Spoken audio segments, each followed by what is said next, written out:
अस्सलाम वालेकुम, मैं हूँ शाहजेब खानजादा। साबिक वजीर आजम इमरान खान को मुख्तलिफ मुकदमात में रिलीफ मिलने के बाद अब सिर्फ 2 मुकदमात यानी साइफर और इद्दत में निकाह केस बाकी रह गए हैं, जिनमें इमरान खान कैद हैं। और आम बात यह है कि इद्दत केस में आज अदालत ने फैसला महफूज कर लिया है, जबकि साइफर केस में सजा के खिलाफ इस्लामाबाद हाई कोर्ट में अपील आखिरी मराहिल में है। अगर इन मुकदमात का फैसला इमरान खान के हक में हो गया तो उनकी रिहाई में कोई कानूनी रुकावट बाकी नहीं रहेगी। इसी तनाजुर में तहरीक इंसाफ अपनी जारहाना सियासत को मजीद आगे बढ़ा रही है। परवेज इलाही रिहा हो चुके हैं। जो रहनुमा पार्टी छोड़ गए थे वो वापसी के लिए रुजू कर रहे हैं, इमरान खान के हक में ट्वीट्स कर रहे हैं, अपनी वापसी की राह हमवार करने की कोशिश कर रहे हैं, राब्ते कर रहे हैं। तहरीक इंसाफ के वफ्द ने एक बार फिर मौलाना फजल रहमान से मुलाकात की है और रऊफ हसन पर हमले के बाद इमरान खान ने ऐलान कर दिया है कि वो बहुत जल्द लोगों को सड़कों पर आने की कॉल देने वाले हैं। ये सारी तफसीलात आपके सामने रखेंगे, लेकिन पहले आपको बताते हैं कि इद्दत में निकाह केस से मुताल्लिक जिसमें आज फैसला महफूज हो गया है, district and session court Islamabad में सेशन जज शाहरुख अर्जुमन ने आज दोनों तरफ के वकला के दलाइल मुकम्मल होने के बाद फैसला महफूज कर लिया है, जो 29 मई को सुनाया जाएगा। इद्दत में निकाह केस में 3 फरवरी को सीनियर सिविल जज कुदरतुल्लाह ने इमरान खान और बुशरा बीबी को 7 साल कैद की सजा सुनाई थी। इस सजा को इमरान खान और बुशरा बीबी ने डिस्ट्रिक्ट एंड सेशन कोर्ट में चैलेंज किया, जहां दोनों तरफ के दलाइल सुनने के बाद आज अदालत ने फैसला महफूज कर लिया है, जो 29 मई को सुनाया जाएगा। दूसरी तरफ इस्लामाबाद हाई कोर्ट में इमरान खान और शाह महमूद कुरैशी की साइफर केस में सजा के खिलाफ अपीलों पर चीफ जस्टिस आमिर फारूक और जस्टिस मियां गुल हसन औरंगजेब पर मुश्तमिल 2 रुकनी बेंच ने समाअत की। FIA के स्पेशल प्रोसिक्यूटर हामिद अली शाह की जगह प्रोसिक्यूटर जुल्फिकार नकवी और इमरान खान के वकील सलमान सफदर अदालत में पेश हुए और आज की समाअत के बाद अदालत ने साइफर केस में अपीलों की समाअत 28 मई तक मुलतवी कर दी। साइफर केस में 30 जनवरी को खुसूसी अदालत ने इमरान खान और शाह महमूद कुरैशी को 10 साल कैद की सजा सुनाई थी, जिस पर अपील इस्लामाबाद हाई कोर्ट में हतमी मरहले में है। इन 2 केसेस के अलावा तोशाखाना केस में 31 जनवरी को एहतसाब अदालत ने इमरान खान और बुशरा बीबी को 14 साल कैद की सजा सुनाई थी, मगर 1 अप्रैल को इस्लामाबाद हाई कोर्ट ने यह सजा मुअत्तल कर दी थी। इसके अलावा 190 million pound case Adiala jail में ज़ेर समाअत है, जिसमें 9 मजीद गवाहों से जिरा होना बाकी है, जिसके बाद हतमी दलाइल होंगे। मगर गुज़िश्ता हफ्ते 15 मई को Islamabad high court 190 million pound case में इमरान खान को जमानत दे चुकी है और अडियाला जेल में इमरान खान और बुशरा बीबी ने इस केस में ट्रायल को मामूल से हटकर ना चलाने की दरख्वास्त दी हुई है, जिस पर अदालत ने फैसला महफूज किया हुआ है और अब इस केस की समाअत 31 मई को होगी। जबकि परसों ही 1 साल के तनाज़े के बाद Islamabad high court Tyrion white case को नाकाबिल समाअत करार देकर खारिज कर चुकी है। इस सूरत हाल में इमरान खान ने एक्स पर अपने बयान में कहा है कि मुल्क की तारीख के गुज़िश्ता सियाह तरीन 2 बरस के दौरान तहरीक इंसाफ को पूरी ढिठाई से बदतरीन सियासी जबर और इंतकाम का निशाना बनाया गया। हम अब तक पाकिस्तान के लिए ही निहायत सब्र तहम्मुल का मुजाहरा करते आए हैं, मगर अब बस बहुत हो चुका। रऊफ हसन पर वहशियाना हमला निहायत इश्तियाल अंगेज है, जिससे साफ जाहिर होता है कि इस मुल्क का नाम निहायत ताकतवर गिरोह इख्तिलाफ राय को बर्दाश्त करने पर बिल्कुल आमादा नहीं है और मसाइल के हल पर तवज्जो देने की बजाय ऐसे बुज़दिलाना हथकंडों पर उतर आया है। अपनी कौम के लिए मेरा पैगाम है कि अब हमें इस फस्ताई माफिया के खिलाफ अमली जिद्दोजहद की तैयारी पकड़नी चाहिए। मैं अपनी मरकज़ी क़यादत, मरकज़ी सूबाई और मकामी तंजीमात, अराकीन, कारकुनान, सपोर्टर्स और अवाम समेत आप सबको हिदायत देता हूँ कि मेरी जानिब से मुल्की एहतजाज की कॉल का इंतज़ार करें। जबकि आज अडियाला जेल में इमरान खान से मुलाकात के बाद PTI रहनुमा और अपोजिशन लीडर उमर अयूब ने कहा कि इस वक्त भी फर्द वाहिद फैसले कर रहा है। ISI के सियासत में आने से इदारा कमज़ोर होगा। असेंबली के अंदर हमारी मुज़ामत होगी और असेंबलियां नहीं चलेंगी। हम लोग सड़कों पे भी इंशाअल्लाह ताला होंगे। इस वक्त भी जो फैसले हो रहे हैं, वज़ीर आज़म साहब ने वाज़े तौर पे कहा है कि फर्द वाहिद के हैं, इंटर सर्विसेज इंटेलिजेंस, उसको प्रोफेशनल अपना काम करना चाहिए, उसको पॉलिटिसाइज नहीं होना चाहिए और उसकी पॉलिटिसाइजेशन या होगी उससे वो इदारा जो है वो कमजोर होगा। हमारी इंटेलिजेंस एजेंसीज को सिर्फ और सिर्फ अपने पेशेवराना जो उनका रोल है उस पे काम करना चाहिए, ना कि कोई सियासी सरगर्मियों में। हम लोग अपनी ये जलसों की तहरीक ये जारी रखेंगे। कॉल इमरान खान साहब ने कहा जिस वक्त भी वो देंगे वो उनकी सवाबदीद है और उनकी मर्जी है, जब वो देंगे वो अपना टाइम देख के और उसके मुताबिक देंगे। ये बड़ा अहम मुतालबा है, मगर ये भी अहम बात है कि खुद इमरान खान माजी में ISI को सियासत में इस्तेमाल करने का एतराफ़ कर चुके हैं। ISI के ज़रिए इत्तेहादियों को मैनेज करने का एतराफ़ कर चुके हैं। ये एतराफ़ भी कर चुके हैं कि जनरल फैज़ हमीद को इसलिए तौसी देना चाहते थे ताकि उनके ज़रिए इत्तेहादियों को मैनेज कर सकें, अपोजिशन की तहरीक अदम एतमाद को नाकाम बना सकें और ख़ुद मौजूदा DGI भी ये बता चुके हैं कि इमरान खान ने पहली ही मुलाकात में उनसे ये पूछा था कि मुल्क का सबसे बड़ा मसला क्या है, जिस पर उन्होंने जवाब दिया कि मुआशी मसाइल हैं, मगर इमरान खान अपोजिशन को सबसे बड़ा मसला समझते थे। मैंने जब खुद DGI बना तो मेरे से पूछा गया कि पाकिस्तान का नंबर 1 मसला क्या है, तो मैंने कहा सर मेरी नज़र में ये हमारे मुआशी मसाइल हैं। बहरहाल जिन्होंने सवाल पूछा वो मेरी राय से मुत्तफिक नहीं हुए, उनकी नज़र में हिज़्ब इख्तिलाफ पाकिस्तान का सबसे बड़ा मसला था।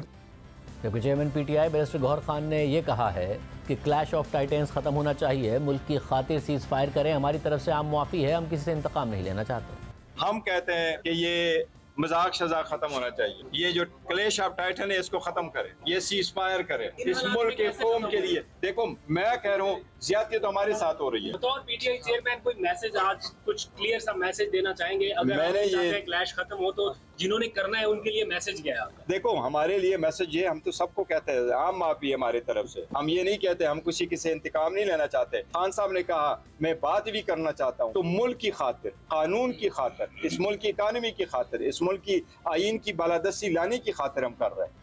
दूसरी तरफ गुज़िश्ता रोज़ तहरीक इंसाफ के वफ़द से मुलाकात के बाद मौलाना फजल रहमान ने कहा कि तहरीक इंसाफ की जानिब से अभी हमें मनाने का सिलसिला जारी है, अगर हम इख्तिलाफ़ात ख़त्म नहीं कर सकते तो नरम ज़रूर हो सकते हैं। हम चाहते हैं कि सियासी माहौल में राब्ते बढ़ते चले जाएं, ताल्लुकात की बेहतरी की तरफ जाना, ये हमारा मकसूद भी है। तल्खियों को दूर करना, इसकी भी आज के इस माहौल में ज़रूरत है। जो भी हमारे मुश्तरकात हैं पार्लियामेंट के अंदर, हमारे उस पर आवाज़ एक होनी चाहिए और मुल्क के अंदर भी एक खुशगवार सियासी माहौल की तरफ हमें बढ़ना चाहिए। जाहिर है हम अगर इख्तलाफ नहीं ख़त्म कर सकते तो इख्तलाफात को नरम कर सकते हैं, रवैयों को नरम कर सकते हैं। क्या आपको आज तहरीक इंसाफ ने मना लिया, यानी अभी मनाने का सिलसिला जारी है या आपने कोई एश्योरिटी मांगी है? अभी मनाने का सिलसिला जारी है। और गुज़िश्ता रोज़ हमारे ही प्रोग्राम में नून लीग के सेनेटर तलाल चौधरी ये कह चुके हैं कि अगले 5 साल का सेटअप बन चुका है, PTI ने उस सेटअप को कबूल कर लिया है, वो इस सिस्टम का हिस्सा है। अगले 5 साल में कोई बहुत बड़ी तब्दीली मुमकिन नहीं है, हुकूमत यही रहेगी। दूसरी तरफ वफाक और खैबर पख्तूनख्वा में भी तनाव बढ़ता जा रहा है और वज़ीर आज़म की ज़ेर सदारत 25 मई को SIFC एपेक्स कमेटी का इजलास तलब किया गया है, लेकिन उसमें वज़ीर आला खैबर पख्तूनख्वा अली अमीन गंडापुर को नहीं बुलाया गया, जबकि बाकी वज़राए आला को दावत दी गई है। इस पर खैबर पख्तूनख्वा के मुशीर ख़जाना मुज़म्मिल असलम ने कहा है कि अली अमीन गंडापुर को एपेक्स कमेटी के इजलास में ना बुलाना अवामी मैंडेट की तौहीन है। आज जब हुकूमत और अदलिया आमने सामने नजर आ रहे हैं तो ऐसे वक्त में इमरान खान को अदालतों से रिलीफ मिल रहा है और मजीद रिलीफ की उम्मीद भी है। पूरी सूरत हाल पर बात करेंगे। सीनियर कोर्ट रिपोर्टर साद मलिक साहब हमारे साथ मौजूद। साद मलिक साहब बहुत शुक्रिया मुझे ज्वाइन करने के लिए। 2 केसेस रह गए हैं। तहरीक इंसाफ की सारी उम्मीद अदलिया से है। अदलिया के अंदर से हमें बाकायदा नजर आ रहा है कि आवाज़ें उठ रही हैं, बाकायदा तौर पर मुदाखलत पर आवाज़ें उठ रही हैं। हुकूमत अदलिया के खिलाफ तकारीर करती नजर आई है। आपको लग रहा है हवाओं का रुख बदल गया है और अगर उम्मीद अदलिया से है इमरान खान साहब की जेल से बाहर आने के लिए तो वो उम्मीद बर आ सकती है? जी बिल्कुल शाहजेब, अगर आप टर्निंग पॉइंट देखें तो वो 8 फरवरी का इलेक्शन था। उसके फ़ौरन बाद इस्लामाबाद हाई कोर्ट के जजेस ने अपने चीफ जस्टिस आमिर फारूक को ख़त लिखा कि जी इंटरफेरेंस हो रही है, हमें फुल कोर्ट मीटिंग बुलाई जाए और उसमें सारे मामला डिस्कस करने चाहिए।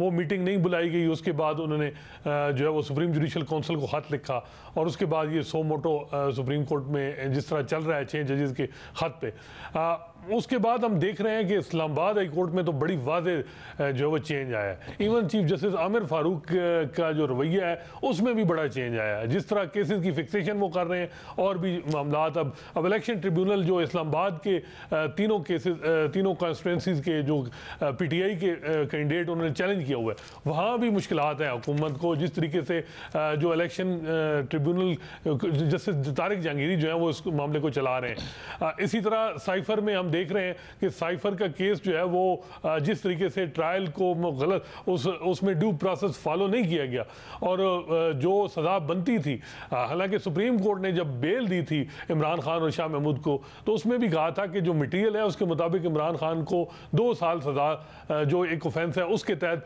कार्रवाई, यानी उनको 2 साल सज़ा हो सकती है। लेकिन मटीरियल ना होने के बावजूद भी सज़ा ज़्यादा दी गई। तो जब क्रिमिनल केस इस तरह आप करेंगे तो सारा केस ही ख़त्म हो जाता है।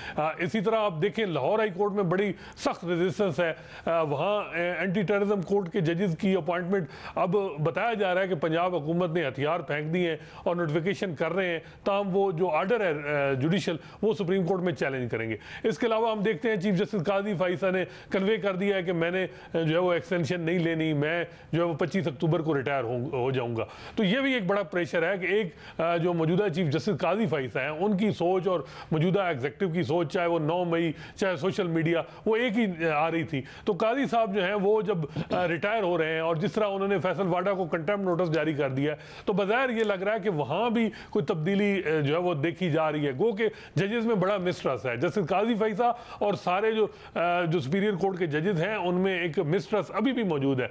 लेकिन काजी साहब अब देखते हैं कि बज़ाहिर ये लग रहा है कि जब वो एक्सटेंशन नहीं लेंगे तो वो फिर क्यों इस तरह के मामलात में उलझेंगे जिससे उनके ब्रदर जज जो है वो नाराज हों।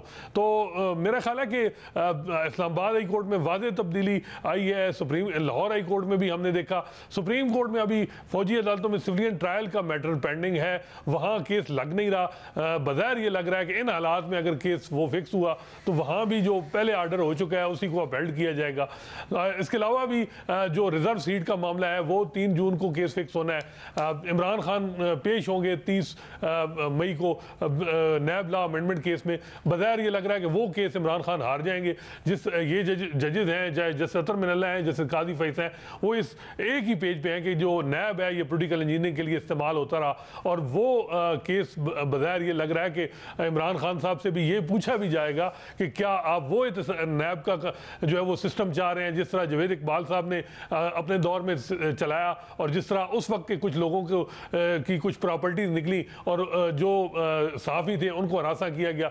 तो ये मेरा ख्याल है कि इमरान खान साहब के लिए वो केस जो 30 मई को वो कह रहे हैं कि मैं एक मेरा बड़ा मैच है, तो वो मैच इतना आसान नहीं। गो के एक इतलात आ रही है कि जस्टिस मुसरत हिलाली जो है वो उनको क्योंकि उनकी तबीयत नासाज है, उनको डॉक्टर ने रेस्ट का कहा गया है कि मे बी वो केस उस दिन जो है वो एडजर्न हो जाए।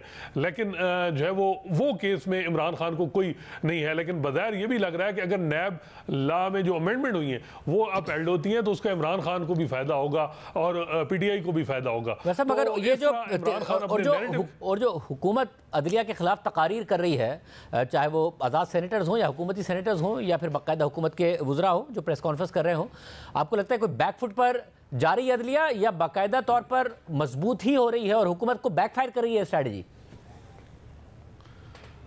देखिए शाज़ेब, इतलात कुछ हैं कि बैक चैनल कोशिश की गई है लेकिन जजेस की तरफ से कोई रिस्पांस सही नहीं मिला।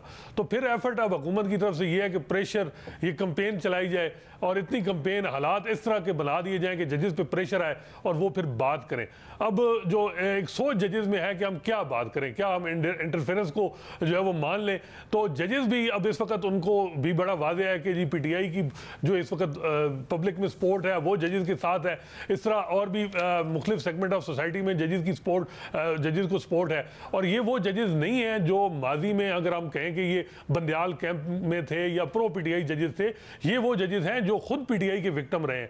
तो मेरा ख्याल है कि वो एफर्ट हुई है हुकूमत की तरफ से कि बैक चैनल पे आउट ऑफ कोर्ट मामला सेटल हों, लेकिन बज़ाहिर यही इतलात हैं कि वहाँ जो है वो कोई ऐसा रिस्पांस नहीं आया जिसकी वजह से अब ये कंपेन इंटेंसिफाई हुई है ताकि जजेस जो है वो बैकफुट पे जाएं। लेकिन खासकर इस्लामाबाद हाई कोर्ट के जजेस बिल्कुल उस मामले में बड़े क्लियर हैं। फिर इसी तरह जस्टिस अतर मिनल्ला है, उनके भी ना उन्होंने कोई चीफ जस्टिस बनना है और जो है वो 2 साल उनकी जो है वो मुद्दत मुलाजमत रहती है और वो भी उसी तरह ही चलेंगे। और चीफ जस्टिस काजी फैसा पे अब सारी नजरें हैं कि वो इन हालात में अब जब बैरून मुल्क से वो वापस आएंगे वो किस तरह चीज़ों को चलाएंगे, वो किस तरफ जाएंगे। कवर करते रहे अदालत को, तो आप ये कहा जा सकता है कि इमरान खान साहब का गुड लक कहिए या फिर पीडीएम का बैड लक कि उस वक्त इमरान खान साहब को अगर इस्टेब्लिशमेंट हामी मिली तो अदलिया भी मुकम्मल हामी मिली, जिन्होंने हम ख्याल बेंचेस बनते थे, मामलात आगे चले, किस तरीके से अदलिया इस्तेमाल हुई। अब जिन जजेस के इमरान खान साहब खिलाफ थे, जैसे बाबर सत्तार को जज नहीं बनने देना चाहते थे, जैसे अतर मिनल्ला के खिलाफ बाकायदा तौर पर जब वो पीका में तरामीम कर रहे थे तो प्रेस कॉन्फ्रेंसेस होती थी, सोशल मीडिया पर प्रोपेगेंडा होता था, वही जजेस अब उनके खिलाफ नहीं खड़े हैं बल्कि साथ ही कहा जा सकता है कि जहां पर उनके साथ अगर गलत हो रहा है तो आवाज़ उठ रही है।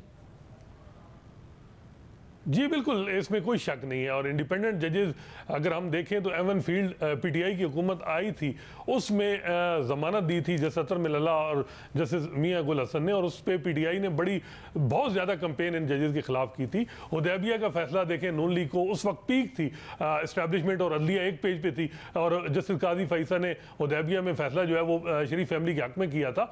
तो ये जो इंडिपेंडेंट जजेस हैं, ये हर दौर में जो है वो इन्होंने जब भी इनके पास केस लगे हैं तो इन्होंने फैसले किए हैं। अब ये बात बिल्कुल ठीक है कि ये जो जजेस अभी इस वक्त जो है वो खड़े हैं, चाहे वो जस्टिस तारिक जहांगीरी हैं, चाहे वो जस्टिस बाबर सत्तार हैं, इनकी अपॉइंटमेंट की सख्त मुखालफत की गई और जुडिशल कमीशन का इजलास बताया जाता है 3 घंटे जारी रहा। और उस वक्त जस्टिस बंदयाल को पूरा, और इसके अलावा और भी जो हुकूमती लोग थे वो बड़े ही उन्होंने पूरा जो है वो प्रिपेयर होकर आए थे कि जस्टिस बाबर सत्तार को जो है वो अपॉइंट न, उसकी मुखालफत की जाए, ना वो अपॉइंट हो। लेकिन इसमें आप क्रेडिट दें जस्टिस अतर मिल्ला को और जस्टिस काजी फैसा और उस वक्त और जो जजेस थे, इवन उस वक्त के अटॉर्नी जनरल जो खालिद जवेद खान थे, उन्होंने भी हुकूमत की पोजीशन के बावजूद जो है वो जस्टिस बाबर सत्तार की अपॉइंटमेंट की सपोर्ट की थी। तो आज हम देख रहे हैं कि ऐसे इंडिपेंडेंट जजेस हैं, जब भी कोई किसी पे भी मामला आएगा तो ये जो है वो अक्रॉस द बोर्ड जो भी इनके व्यूज हैं उसको उसी तरह ही चलाएंगे। बड़ी अहम बात है कि अब अदालत में आवाज़ आ रही है, अदालतों से जो फैसले हैं उसकी तवक्कात तहरीक इंसाफ को नजर आ रही है। हमारे साथ सीनियर साहब तज़कियाकार मुजीबुर रहमान शामी साहब मौजूद हैं। आपका बहुत शुक्रिया। साथ मलिक साहब, शामी साहब बहुत शुक्रिया हमें शो में ज्वाइन करने के लिए। शामी साहब, तहरीक इंसाफ को बड़ी उम्मीदें हैं कि इमरान खान साहब बाहर आएंगे। अब खान साहब कह रहे हैं बहुत हो गया, अब वो प्रोटेस्ट की कॉल देने वाले हैं, अदलिया की तरफ उनकी नजरें हैं। सिर्फ 2 केसेस रह गए हैं जिनमें अगर उन्हें रिलीफ मिल गया, एक में फैसला महफूज हो गया, एक हतमी मराइल में, तो वो बाहर आ सकते हैं। आपको लग रहा है वाकई सूरत हाल जिस तरीके से माजी में इदारे काबू कर लेते थे, इस दफा काबू में आ नहीं रही है उनके? शुक्रिया शाहजेब साहब। देखें, एक तो इस वक्त हमारी अदलिया जो है उस पर हम भरोसा कर सकते हैं, वो आज़ाद और बड़े बावकार जज जो हैं उसमें मौजूद हैं और किसी का कोई पॉलिटिकल एजेंडा मालूम नहीं होता। तो बाद औक़ात ऐसा होता है कि जज मैनेज हो जाते हैं और बाद औक़ात ऐसा होता है कि वो जज जो हैं फ़िक्री तौर पर और नज़रियाती तौर पर वो उन इश्यूज़ को अपने इश्यूज़ बना लेते हैं जो इस्टेब्लिशमेंट के इश्यूज़ होते हैं या जो हुकूमत के इश्यूज़ होते हैं। तो इस वक्त सूरत हाल बिल्कुल मुख्तलिफ है और इमरान खान साहब के ख़िलाफ़ जो भी अदालती कार्रवाई हुई है और जिस तरीके से तेज़ रफ्तारी के साथ इक़दाम किए गए हैं और बेतहाशा मुकदमात दर्ज किए गए हैं, और उनमें फिर बाज़ तो ऐसे मुकदमे हैं, जैसे आप देखें ये जो इद्दत का मुकदमा है इस पर हंसी आती है, और कई मुकदमे ऐसे हैं जिन पर रोना आता है। अब कहाँ कितने मुकदमे दर्जनों मुकदमे दर्ज कर लिए गए। अगर कोई 1-2 मुकदमा दर्ज होते, उन पर फोकस होता और उन पर कोई साबित करने की बात होती तो फिर ज़्यादा मुनासिब बात होती। अब तो इमरान खान साहब विक्टिम बन गए हैं और वो एक मज़लूमियत का जो तासुर है उनका वो गहरा होता जा रहा है। बहरहाल अब जो भी होगा कानून के मुताबिक उनके साथ मामला होगा। ज़ेरी अदालत जो है उसको तो किसी न किसी तरीके से फ़ैसला जो भी आ जाए वहाँ, लेकिन जब आला अदालत में मामला जाएगा और लाहौर इस्लामाबाद हाई कोर्ट हो या लाहौर हाई कोर्ट हो या सुप्रीम कोर्ट हो, तो मेरा ख़्याल वहाँ से इंसाफ होगा और कानून के मुताबिक फ़ैसला होगा। हो सकता है कोई फ़ैसला खान साहब के ख़िलाफ़ भी आए और हो सकता है कोई फ़ैसला उनके हक़ में भी आए, लेकिन ऐसा नहीं होगा कि किसी ने सीटी बजाई और फैसले सरदर्द होना शुरू हो गए। और मगर शामी साहब, एक हुकूमत का दावा कि हम अब तो 5 साल के लिए सेटअप आ गया और 5 साल ये सेटअप पूरा करेगा। इमरान खान साहब, आपको याद होगा ये बातें होती थी तहरीक इंसाफ की, अब तो 10 साल के लिए है, 6 साल जनरल बाजवा के, 6 साल जनरल फैज़ हमीद के बतौर आर्मी चीफ, 10 साल इमरान खान साहब के बतौर वज़ीर आज़म। फिर इमरान खान साहब ये वो मशहूर डायलॉग कि मेरे अलावा इस्टेब्लिशमेंट के पास ऑप्शन ही क्या है, मगर फिर हमने देखा कि क्या हुआ 3.5-4 साल में। आपको लगता है वाकई ये 5 साल वाला कॉन्फिडेंस दुरुस्त कॉन्फिडेंस इस हुकूमत का, या ऐसा है नहीं? देखिए, एक दफ़ा जब हुकूमत कायम हो जाती है तो फिर आप उसे या तो नो कॉन्फिडेंस के ज़रिए भेज सकते हैं घर, और या फिर टैंक लाकर भेज सकते हैं। एक तरीका ईजाद हुआ था कि सुप्रीम कोर्ट के ज़रिए हुकूमतों को घर भेजा जाए। नवाज शरीफ साहब को घर भेजा गया और यूसुफ रज़ा गिलानी साहब को घर भेजा गया, लेकिन अब तो सुप्रीम कोर्ट का कोई मूड नहीं है। मैं नहीं समझता सुप्रीम कोर्ट के ज़रिए किसी वज़ीर आज़म को या हुकूमत को घर भेजा जा सकता है।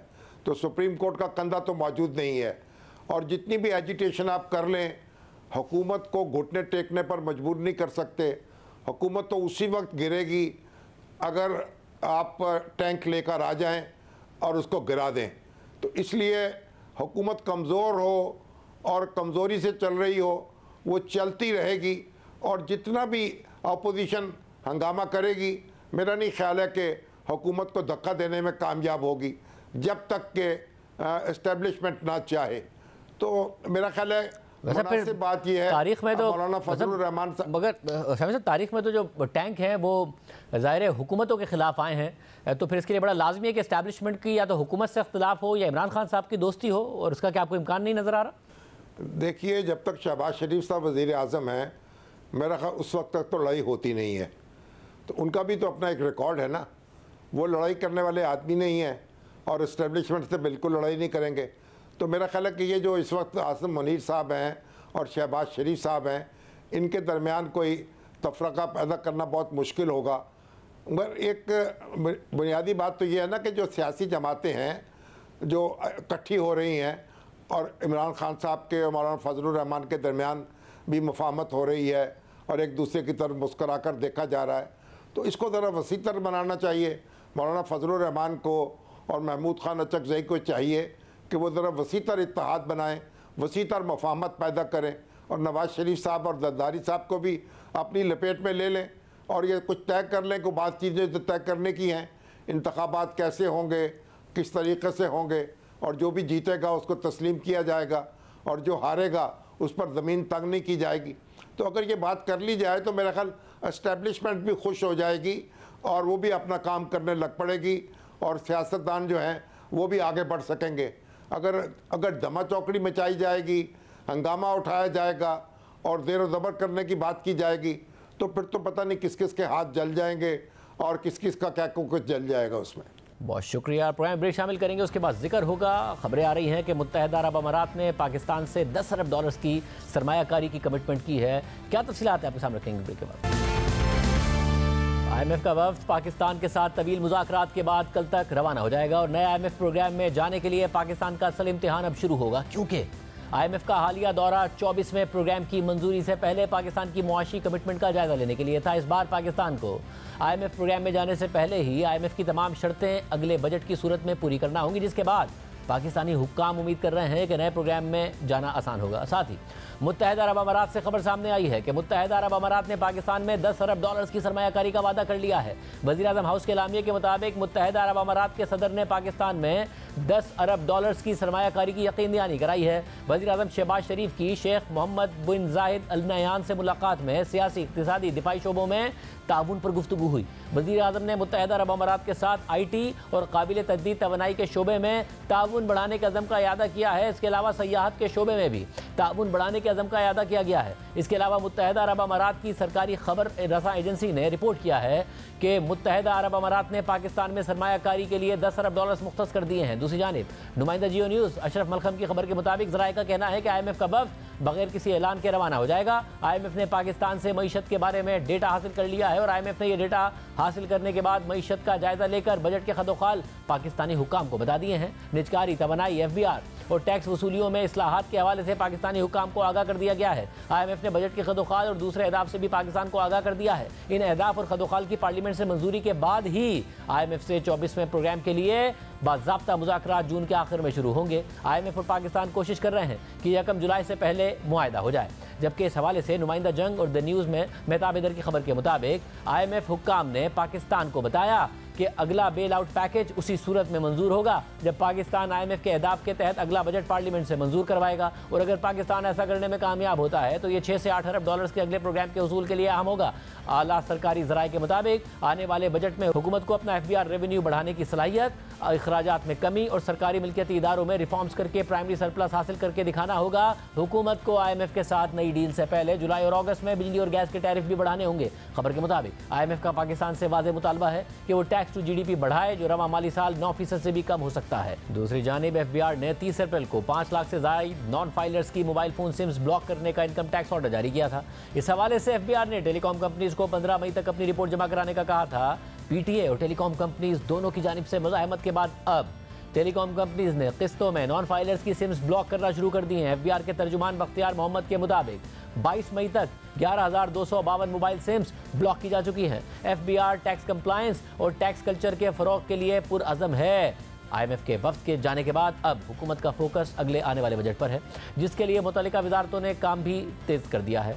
नेशनल अकाउंट्स कमेटी की जानिब से रवा माली साल के अहम मुआशी आदाद-ओ-शुमार भी तैयार कर लिए गए हैं। नेशनल अकाउंट्स कमेटी की जानिब से मंजूर करदा आदाद-ओ-शुमार में वाज़ेह हुआ है कि रवा माली साल पाकिस्तान की 50 साल तारीख में मुल्क में सबसे कम सरमायाकारी हुई है। बेताबेदर की खबर के मुताबिक हुकूमत की जानिब से सरमायाकारी आसान बनाने के लिए स्पेशल इन्वेस्टमेंट फैसिलिटेशन काउंसिल बनाने के बावजूद रवा माली साल मुल्क में 1973 के बाद सबसे कम तरीन सरमायाकारी हुई है। रवा माली साल मुल्क में जीडीपी का सिर्फ 13.1% सरमायाकारी हुई है। 1973 में पाकिस्तान में इन्वेस्टमेंट टू जीडीपी 12.8% था। इस पूरी सूरत पर बात करेंगे। हमारे साथ मौजूद नुमाइंदा जंग उर्दू न्यूज़ मेहताब हैदर साहब। मेहताब साहब बहुत शुक्रिया हमें ज्वाइन करने के लिए। मेहताब साहब, ज़ाहिर सऊदी अरब की तरफ से भी बड़ी सरमायाकारी की कमिटमेंट्स की बात हुई थी, अब मुत्तहिदा अरब अमारात से 10 अरब डॉलर्स की बात हो रही है। आपको लगता है होमवर्क हुआ है, किस हद तक ये मटीरियलाइज होंगी? जी बिस्मिल्लाहिर्रहमानिर्रहीम। देखें, बुनियादी तौर पर ये जो स्पेशल इन्वेस्टमेंट फैसिलिटेशन काउंसिल है, इसने काफ़ी सारी चीज़ें जो है वो पिच की हैं, लेकिन अभी तक जो है वो कोई चीज़ मटेरियलाइज नहीं हुई। इसी वजह से आप देखें तो ये जो रवा माली साल है, इसमें इन्वेस्टमेंट टू जीडीपी रेशो जो है वो पिछले 50 सालों में सबसे ज़्यादा कम है, लेकिन एक कॉन्फिडेंस रिस्टोर करने की कोशिश जारी है। अभी आपने देखा कि यूएई के दौरे के मौके पे 10 बिलियन डॉलर्स की कमिटमेंट्स हुई हैं। इससे पहले आपने देखा कि सऊदी अरब का एक बड़ा हाई पावर डेलीगेशन पाकिस्तान में आया हुआ था, जिसमें हमने कोई 25 से 30 बिलियन डॉलर्स के प्रोजेक्ट्स उनके सामने रखे। वहाँ पे कुछ ना कुछ प्रोग्रेस जो है वो नज़र आ रही है, ख़ासकर रेकोडेक के ऊपर। लेकिन अभी जो हमें सबसे बड़ा चैलेंज है, और वो SIFC के सामने भी है, कि हम अपने प्रोजेक्ट्स को कैसे कन्वर्ट कर लें बैंकेबल प्रोजेक्ट्स के अंदर।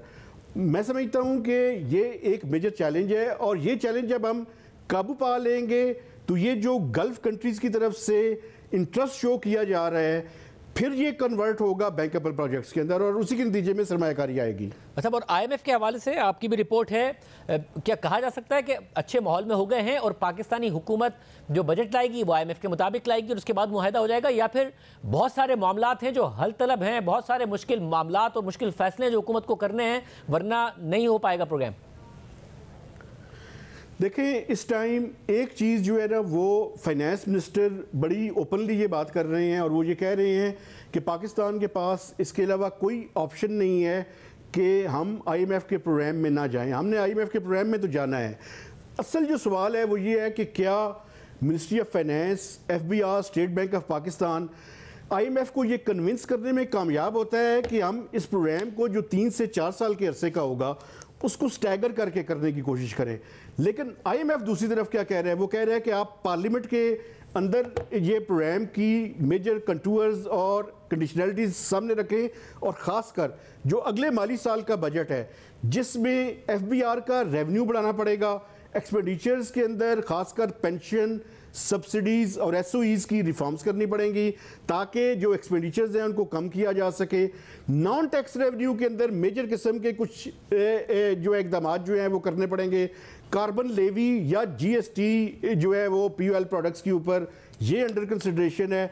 इसके अलावा बिजली और गैस की कीमतें तो ऑफ कोर्स बढ़ानी पड़ेंगी, चूँकि एनर्जी सेक्टर एक ऐसी सिचुएशन में जा चुका है, और ख़ासकर पावर सेक्टर, कि जहाँ पे मैनूवरिंग की और पॉलिसी मेकर्स के पास चॉइसेस कम हो रही हैं। और मैं ये बात कर रहा हूँ, ये बड़ी ख़तरनाक बात है कि आपके पास चॉइसेस कम हो जाएं। आप समझ नहीं आ रही कि हम कैपेसिटी रीपेमेंट्स का भी इशू है, दूसरी तरफ सोलराइजेशन का भी इशू है, तीसरी तरफ जो है वो कॉस्ट भी बढ़ी हुई है। तो एक कम्पिटिटिव इंडस्ट्री को कैसे रिवाइव करेंगे? पाकिस्तान की इस साल जो ग्रोथ हुई है, जो नेगेटिव से पॉजिटिव हुई है, वो बेसिकली एग्रीकल्चर सेक्टर की वजह से हुई है। अगले साल आपके लिए बड़ा मुश्किल है उसके ऊपर 6.13 से ऊपर एग्रीकल्चर सेक्टर में ग्रोथ करना, तो बाकी 2 सेक्टर्स ही बाकी हैं, या इंडस्ट्रीज़ हैं या सर्विसेज सेक्टर हैं। तो अगर इंडस्ट्रीज कंपिटेटिव नहीं होंगी तो वहां से ग्रोथ कैसे आएगी? ये मेजर चैलेंज होगा अगले साल के दौरान। तो मैं ज़ाती तौर पे समझता हूं कि अगला जो प्रोग्राम है ऑप्शन तो नहीं है, लेकिन आईएमएफ को भी कन्विंस करने की ज़रूरत है कि इसको स्टैगर करके किया जाए, इसको फेजेस के अंदर किया जाए। अगर फ्रंट लोडेड प्रोग्राम होगा तो हुकूमत के लिए मुआशी मुश्किलात भी होंगी और सियासी सतह पे भी उनको इस प्रोग्राम को करना जो है मुश्किल हो जाएगा। बहुत शुक्रिया, मेहताब से तफसीलात बता रहे थे। प्रोग्राम में ब्रेक शामिल करते हैं। कल हमने एक बहुत अहम खबर आपके सामने रखी थी, उसके बाद डेवलपमेंट क्या हुई है उसकी तफसीलात आपके सामने रखेंगे ब्रेक के बाद।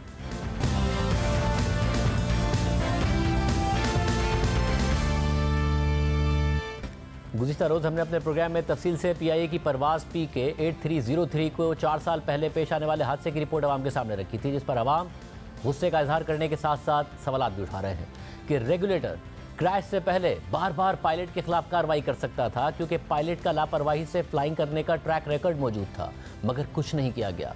और लोग ये भी सवाल उठा रहे हैं कि क्या इस हादसे से कुछ सीखा गया और अब SOPs पर अमल दरामद को यकीनी बनाया जाता है या नहीं, क्योंकि जहाज़ के कप्तान की हठधर्मी एक तरफ, मगर सिविल एविएशन अथॉरिटी की भी बहुत बड़ी नाकामी थी। PIA पर सवालात उठ रहे हैं क्योंकि रूल्स और प्रोसीजर्स पर अमल दरामद कराने और उनकी खिलाफ वर्जी की सूरत में मुदाखलत करने में सिविल एविएशन बिल्कुल नाकाम हुआ। सिविल एविएशन अथॉरिटी बतौर रेगुलेटर अपना बुनियादी काम करने में नाकाम हुआ और 97 अफराद की जान चली गई। साथ ही सवाल उठ रहा है कि कवायद और ज़वाबित की मुसलसल खिलाफ वर्जी पर PIA ने पायलट के खिलाफ कोई एक्शन क्यों नहीं लिया था और क्यों मुसलसल अपनी आंखें बंद रखी। और सवाल ये भी है कि रिपोर्ट आ गई, वजूहात पता चल गई, तो क्या अब बात ख़त्म या कार्रवाई भी की जाएगी? लैंडिंग से पहले पायलट्स एक बार नहीं बल्कि बार बार तैयारे को क्रैश करने से बचा सकते थे और अपनी गलती की तसहीह कर सकते थे, जिससे अमले समेत 97 मुसाफिरों की जिंदगियां बच जाती। लेकिन तैयारे के कप्तान ने हरदर्मी का मुजाहरा किया, अपनी मर्जी चलाते रहे, क्योंकि माजी को देखते हुए उन्हें अपने खिलाफ कार्रवाई का खौफ ही नहीं था। साथ ही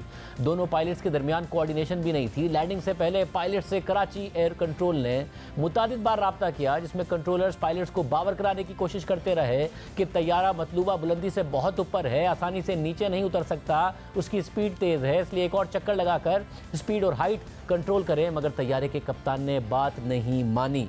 हमारे साथ ताहिर इमरान मियाँ मौजूद हैं, जो कि तहकीकाती सहाफ़ी हैं। इस रिपोर्ट को भी उन्होंने तफसील से कवर किया है। बहुत शुक्रिया ताहिर इमरान मियाँ हमें शो में ज्वाइन करने के लिए। आप ज़ाहिर है एविएशन को बहुत गहराई में जाके कवर करते हैं। आपने ट्वीट किया और आपने कहा कि मैंने अपनी पेशावराना ज़िंदगी में मुतादिद तैयारों के हादसों पर रिपोर्ट्स पढ़ी हैं, पाकिस्तान में होने वाले 3 हादसों की खुद रिपोर्टिंग की है, मगर मैंने ज़िंदगी में इतनी हौलनाक रिपोर्ट अब तक नहीं पढ़ी। इस रिपोर्ट को दुनिया के पायलट्स को पढ़ाया जाना चाहिए, जो इन दोनों ने किया कि वो कभी मत करो, उन्हें यह पढ़ाया जाना चाहिए। तो जब आप भी कह रहे हैं कि इतनी हौलनाक रिपोर्ट नहीं देखी, आपने मुतादिद जो क्रैश हुए हैं उनकी रिपोर्ट्स देखी हैं, इस रिपोर्ट के हवाले से भी जब मेरी आपसे बात हो रही थी, आपने बताया कि आपने दीगर पायलट से भी बात की, वो भी कह रहे हैं कि ये बहुत ही हैरानकुन है। कुछ हुआ भी इसके बाद या नहीं हुआ?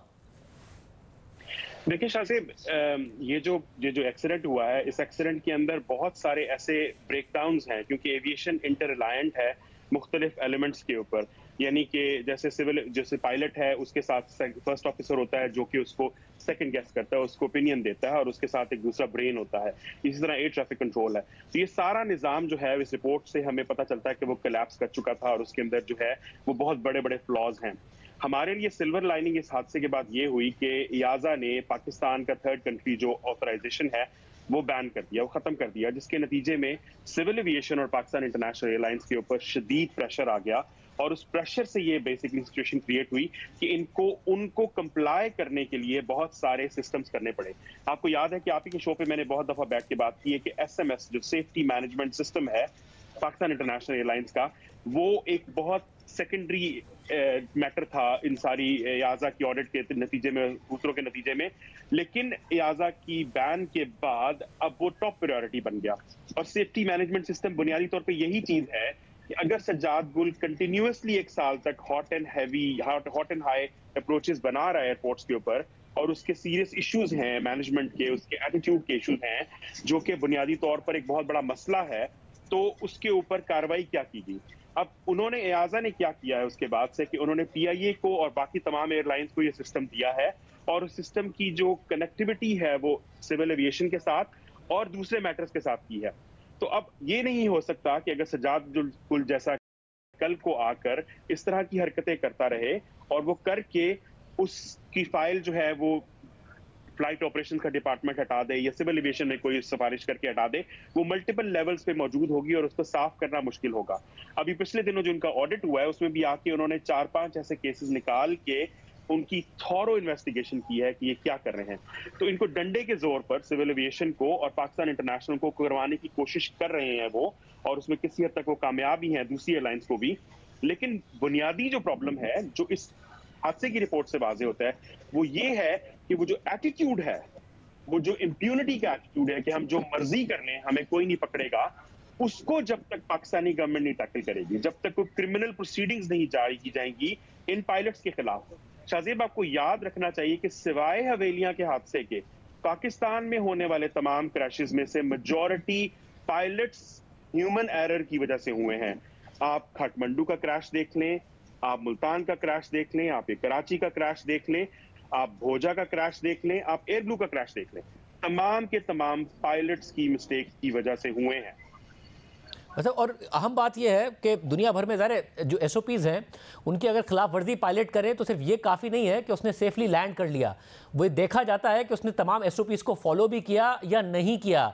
यहाँ ये हो रहा था कि वो 1 साल से अगर SOP फॉलो नहीं कर रहे थे बट लैंड किए जा रहे थे तो किसी ने पूछा ही नहीं। दुनिया में जो बेस्ट प्रैक्टिसेस हैं उसमें यह भी देखा जाता है कि आपने कितनी ही खतरनाक और कितनी ही कामयाब लैंडिंग कर ली हो मगर आपने SOPs फॉलो किए थे या नहीं। बिल्कुल शाहजेब, और मैंने जो माइंडसेट की बात की ना, यहाँ पे वो माइंडसेट है। अब सज्जाद गुल को टेक्निकली पायलट होना ही नहीं चाहिए था, इनको रिजेक्ट कर दिया गया था। ये पहले मुतसिब के पास गए और फिर सिंध हाई कोर्ट के पास गए जहां से ये फैसला लेके आए और इनको पायलट के तौर पे भर्ती किया गया। अब बुनियादी तौर पे जब इस तरह की ब्लेटेंट डिसरिगार्ड होंगे, पायलट्स के खिलाफ अगर कार्रवाइयां होंगी, अगर बाज़ औक़ात नी जर्क रिएक्शन एयरलाइन भी लेती है तो दूसरी तरफ से आ जाता है। हमारे यहाँ तो ये दुनिया भर में मिसालें, मैंने पायलट से बात की, उन्होंने कहा कि अगर हम कम्युनिकेशन प्रॉपर तरीके से ना करें पायलट और फर्स्ट ऑफिसर, कैप्टन और फर्स्ट ऑफिसर, तो हमें शो कॉज नोटिस आता है कि आप आके एक्सप्लेन करें कि फलानी सिचुएशन में आपने ऐसे क्यों किया। हर 6 महीने के बाद हमारे रिव्यूज होते हैं। मैंने आपको मिसाल दी थी कि इत्तेहाद एयरवेज का A380 मैनचेस्टर एयरपोर्ट पर क्रॉसविंड लैंडिंग, उसने बड़ी जबरदस्त लैंडिंग की, हम सब वाह वाह कर रहे थे। उस लैंडिंग के ऊपर इत्तेहाद एयरवेज ने उस पायलट को शो कॉज नोटिस किया और उसको पूछा कि तुमने क्यों इतनी डेंजरस सिचुएशन में लैंड किया, you could have gone around. तो यहाँ पर तो ये इम्प्यूनिटी के साथ पायलट समझते हैं कि वो जो चाहे कर लें, उन्हें पूछने वाला कोई नहीं है। और ये चीज जो है ये तब तक खत्म नहीं होगी जब तक हम किसी को एग्जाम्पल नहीं बनाएंगे। एक आम बात तो आपने ये बताई कि अब कम से कम SOPs फॉलो किए जा रहे हैं, डंडे के जोर पर ही सही, मगर इन्हें कराया जा रहा है। मगर ये जो हादसा हो गया, बहुत सारे फेलियर्स हैं, बहुत सारे लोगों ने जो है वो अपनी जिम्मेदारी नहीं अदा की जिसकी वजह से ये सूरत हाल हुई। तो कोई कार्रवाई भी हो रही है? इतनी रिपोर्ट को देख कर ही आंखें खुल जाती है, कोई कार्रवाई भी हो रही है? नहीं, बिल्कुल नहीं। इस रिपोर्ट के अंदर आप देखें उन्होंने सिविल एविएशन के जो इश्यूज हैं उनके ऊपर कोई बात नहीं की। एयर ट्रैफिक कंट्रोल के जो उनकी तरफ से इंटरवेंशन जिस लेवल पे होनी चाहिए, जिस सतह की होनी चाहिए, उस पे उन्होंने कोई बात नहीं की और किसी को जिम्मेदार नहीं ठहराया कि इसके खिलाफ कार्रवाई की जाए। मैं समझता हूं कि अगर रिपोर्ट में मिसाल के तौर पे नहीं की, और जाहिर बात है वो किसी जज की रिपोर्ट नहीं है, लेकिन ये हुकूमत तो कॉन्शियस है ना, इस हुकूमत के ऊपर उन 97 जो लोग हैं उनकी जिंदगियों का खून जो है वो कर्ज है, इस हुकूमत को उसके ऊपर स्टेप लेना चाहिए। लेकिन शाहजेब, प्रॉब्लम ये है कि हमारे यहाँ जो बैठे हुए बाबू हैं सिविल एविएशन के अंदर, उनका मकसद ये है कि वो किसी प्रोफेशनल को नहीं देने चाहते। पिछले 3 महीने से secretary aviation, DG civil aviation के जो ओहदे है उसके ऊपर बराजमान होकर बैठा हुआ है, जो कि पिछली दफा इस्लामाबाद हाई कोर्ट ने उसको जबरदस्ती हटाया था। तो हमारे बाबू, बेशक उसने ज़राअत में MA किया हुआ है या उसने पॉलिटिकल साइंस में MA किया हुआ है, वो चाहते हैं कि वो DG सिविल एविएशन बन के एक रेगुलेटर को चलाएं। जब आप रेगुलेटरी इश्यूज में इस तरह की इंटरवेंशंस करेंगे तो आप इस तरह की रिपोर्ट्स पे कैसे एक्सपेक्ट कर सकते हैं कि कोई अमल दरामद होगा। बहुत शुक्रिया ताहिर मियाँ, इस हवाले से तफसीलात बता रहे थे। हमने सिविल एविएशन को भी दावत दी कि वो प्रोग्राम में आके अपना मौक़िफ़ दें, मगर प्रोग्राम में नहीं आए। आज का हमें तैयार दीजिए। अल्लाह हाफ़िज़।